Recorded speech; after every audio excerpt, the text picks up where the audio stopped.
Maulid Nabi adalah hari kelahiran Nabi Muhammad SAW. Maulid Nabi dirayakan untuk mengingat perjuangan Rasul dalam mengembangkan ajaran Islam.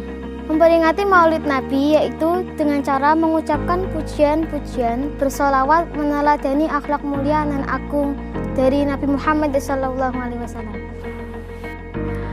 Maulid Nabi Muhammad SAW adalah peringatan hari lahir Nabi Muhammad SAW yang jatuh pada setiap tanggal 12 Rabiul Awal dalam penanggalan Hijriyah.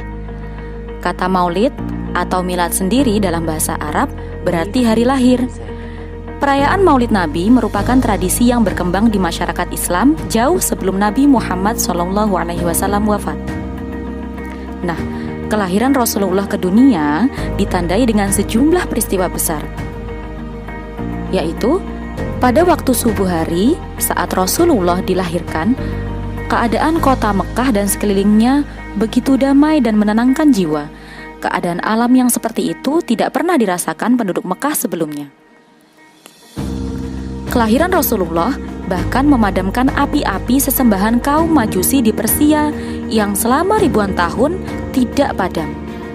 Tiang-tiang istana Raja Kisra Romawi roboh dan berhala-berhala di pelataran Ka'bah retak.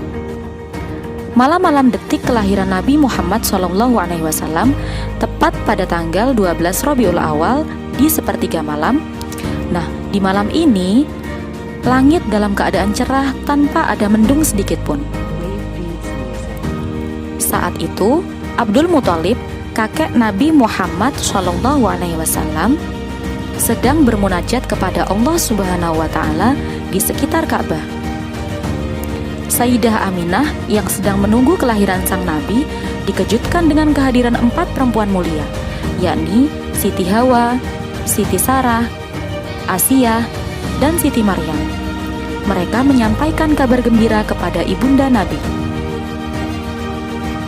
Di malam itu, seluruh alam raya bergembira dan bersolawat dengan bahasa dan cara yang berbeda-beda. Nah, hikmah perayaan dari Maulid Nabi Muhammad SAW yang pertama, peringatan Maulid Nabi Muhammad SAW mendorong orang untuk membaca sholawat, dan sholawat itu diperintahkan sendiri oleh Allah Subhanahu wa Ta'ala. Yang kedua, peringatan Maulid Nabi SAW adalah ungkapan kegembiraan dan kesenangan dengan beliau. Bahkan orang kafir saja mendapatkan manfaat dengan kegembiraan itu. Ketika Suwaibah, budak perempuan Abu Lahab, paman Nabi, menyampaikan berita gembira tentang kelahiran sang cahaya alam semesta itu, Abu Lahab pun memerdekakannya sebagai tanda sukacita.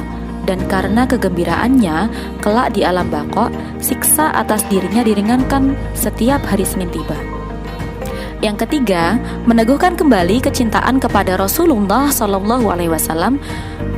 Bagi seorang mukmin, kecintaan terhadap Rasulullah SAW adalah sebuah keniscayaan sebagai konsekuensi dari keimanan. Kecintaan pada utusan Allah ini harus berada di atas segalanya, melebihi kecintaan pada anak dan istri, kecintaan terhadap harta, kedudukannya, bahkan kecintaannya terhadap diri sendiri.